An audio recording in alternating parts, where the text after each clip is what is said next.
Hello everyone. As of today, I am 1 year on testosterone. Well, actually, I'm recording this on Monday, which is 2 days before the actual anniversary, but it's 2 days off. I think that's fine. And today I want to talk about my journey and how I found out I was trans and why I'm here. Um, a disclaimer. Everyone's journey is different, everyone's trans experience is different, and that is my journey.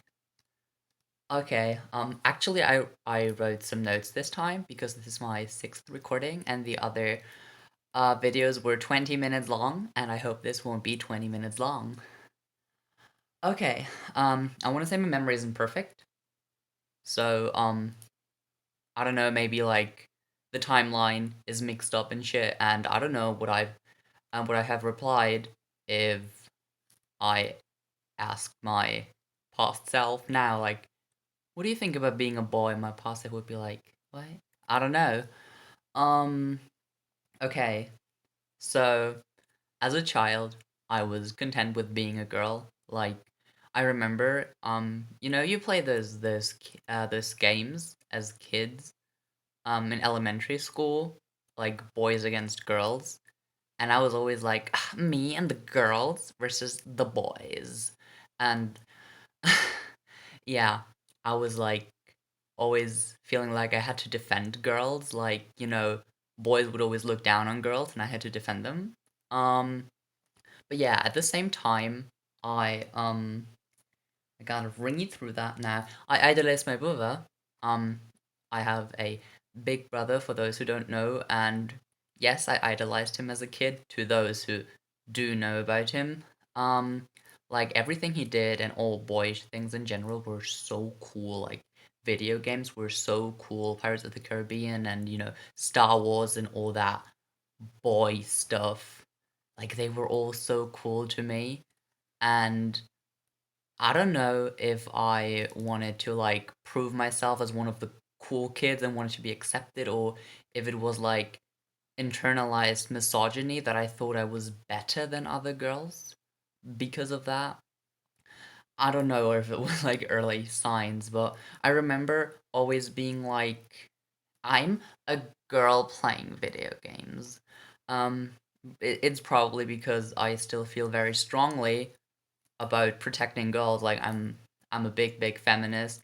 People who know me know that I'm constantly ranting about sexism in video games, shows, and real life. um, Okie dokie. Oh yeah, I did not question my gender until I was around 13. Um, I got my phone at 12 years old, and as kids do, well, nowadays, I got into the internet and adopted internet culture. For example, Instagram, I was just reading, those edgy anime pictures like outside I'm laughing but inside I'm crying. In the background it's like fucking crying Sakura from Naruto. um yeah, and I got into M/M content was called yaoi. Oh, looking back, oh, cringe.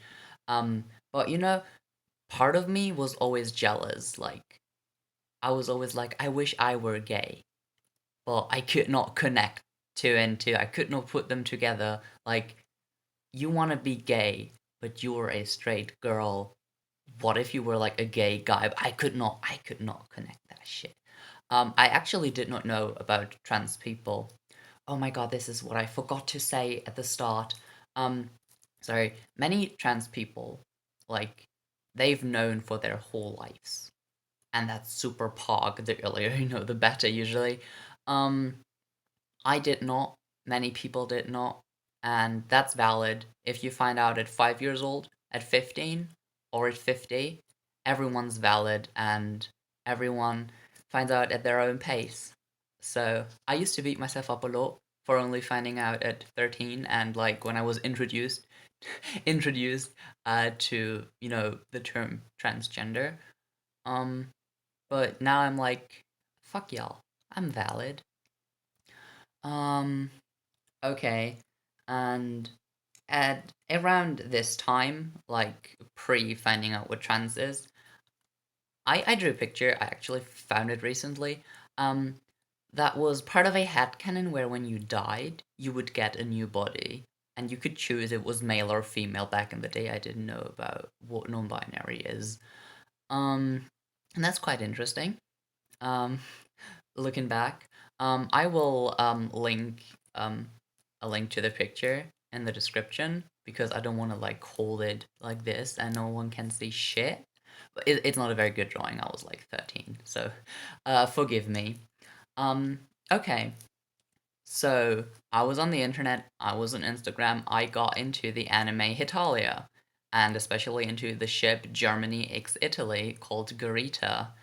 Also, to those people who know Hitalia, I'm so sorry. Back in the day, I was naive and I did not know a lot about the show. It's very problematic when you look at it from a more educated standpoint.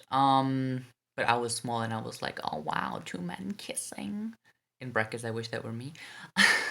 um, okay, so, she introduced me to the terms by saying she was gender fluid.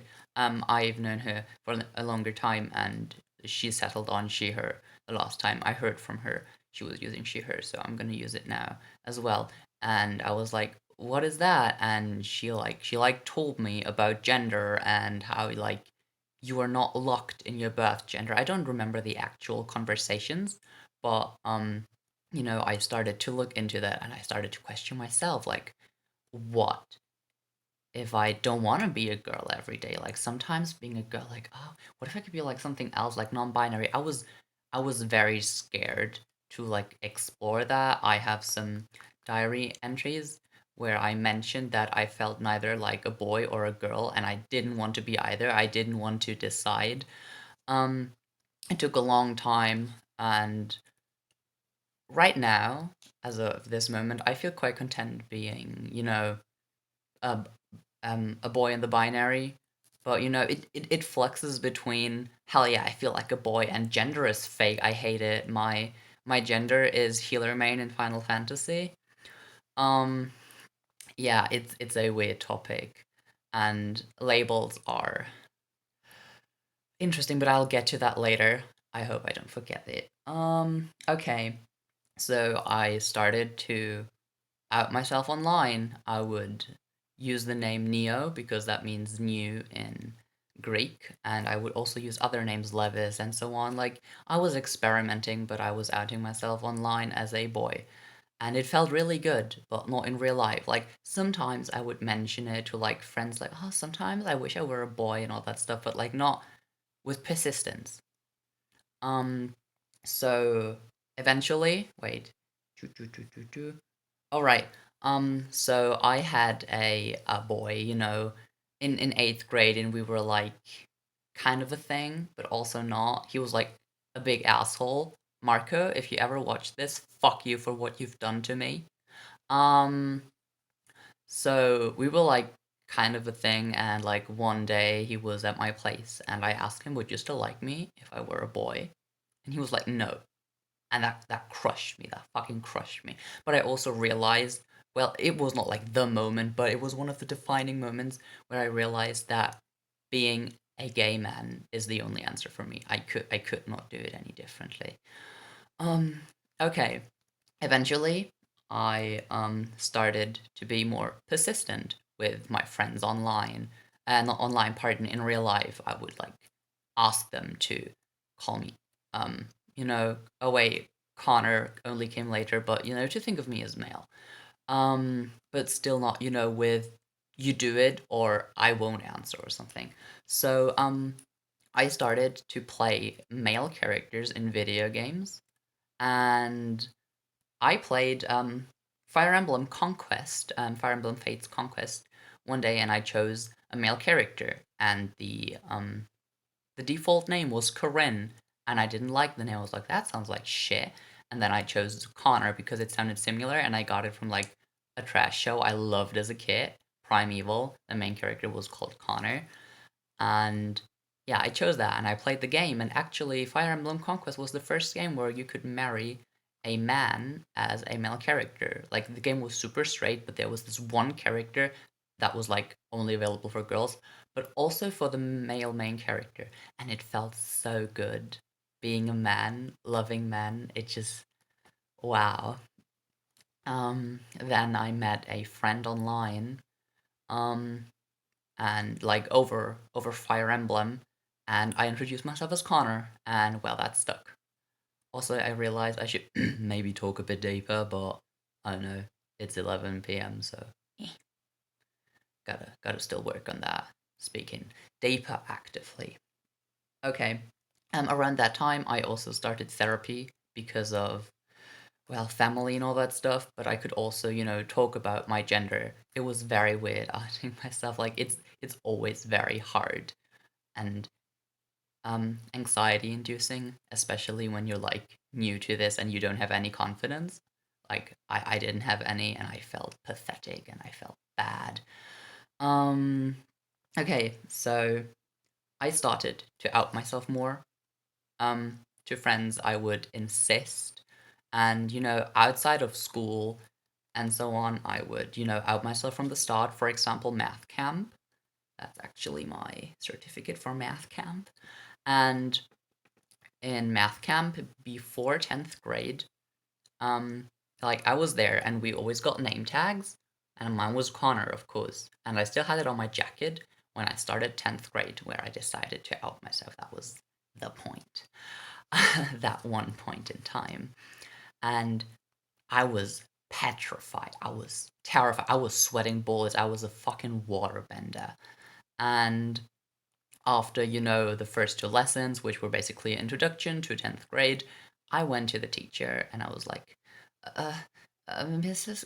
I want to talk and could you please call me? I could not say, could you please call me Connor? I was too anxious, so I just like held up the name like this, and she understood. She was like, oh yeah, right, okay, and I bolted away. I ran off. Jesus Christ, I was still yeah pumped up when I think about it. And she ran after me. She was like, should I email the other teachers? And I was like, oh, yeah, please. And then I ran away. It was, wow. And the other teachers did. Not everyone. Some teachers were assholes and some students were assholes, but the teachers were forced to call me by my preferred name, even though, like, you felt that they didn't like it. And they, like, made weird comments. And that, continued through the entirety of school, and of course still now. There's assholes everywhere, but you got to deal with them. And it's actually a part of the requirements for getting hormone therapy that you have to be out as your gender, and it feels so good hearing your name. But on the other hand, there is this humiliation to it when you know you don't look like your desired gender, you don't sound like your desired gender, you're not perceived as your desired gender, but there's this wish, and that keeps you going. But there were also dark times, but it got better. And because of therapy and family problems, and I was starting to use medicine for my depression, um I could also talk about my trans issues with my psychiatrist. By the way, my mom thinks I'm misdiagnosed because of my brother and jealousy and all that shit, but whatever, the video is already 14 minutes long. um so yeah, like it's a very, very long process. Like at least I didn't have to be on a waiting list like in some other countries. But it's still a very long process. Everything needs to be evaluated, and you need to meet certain criterias. And I wasn't 18, so even if I were ready already, I could not sign stuff myself to actually start homotherapy and all that stuff. Okay. Oh yeah, it was like a super long battle, and you know, I started to out myself everywhere, and I got more confident, and I promised my mom to not start hormone therapy until I moved out. But eventually, I just couldn't take it even after I turned 18. I waited for a longer time, and eventually, I just started, and I hoped I would move out soon enough. And she only noticed half a year ago, but she said very nasty things. she like called me bearded creature or something. That really hurt me. And she still says hurtful things sometimes, but like usually we pretend we're just, college students who just live together and we don't want any contact, but we're polite when we see each other. Um okay, and that was when I started hormone therapy, and the rest is in my videos. So in the end, you get those motivational speeches. Um, y'all gotta stay strong. That's my only tip. It's very nasty. I live in a very privileged country, and I'm very privileged in general, but I too have my hard times. I was thinking, I was, hoping to not be alive. I didn't want to be perceived. I hated myself. I still do. I don't know if it ever goes away. That self-hatred. You always find new stuff to hate about yourself. Um, but it gets better. It does, even if it doesn't seem like it. Always one step at a time. Even if you're in a swamp, if you go one step at a time, eventually you come out, even if it doesn't seem like it. Well, I talk like this because I've been through it and I'm still in it. Like I still get my lows. I still sometimes really, really, really hate myself, and I know that many trans folks really, really, really, really, really hate themselves. Like they've hated themselves for years and they will for more years, but it will get better when you, for example, turn 18 or finally move out and you can finally start stuff. Or um well, I think I should like stop talking at this point. Like I know like everyone else, every situation is different, and if you like want to talk about your situation or ask, what you should do, you can write in the comments below. And that's what I wanted to say. If you have any questions or comments, concerns, feel free to contact me. That's what a YouTuber made you look Alex always said. So now I say it too. And my last message is reality is shit. People will always be shit, but we gotta stay strong. We gotta stay together, and we've got it. We've got it, mate.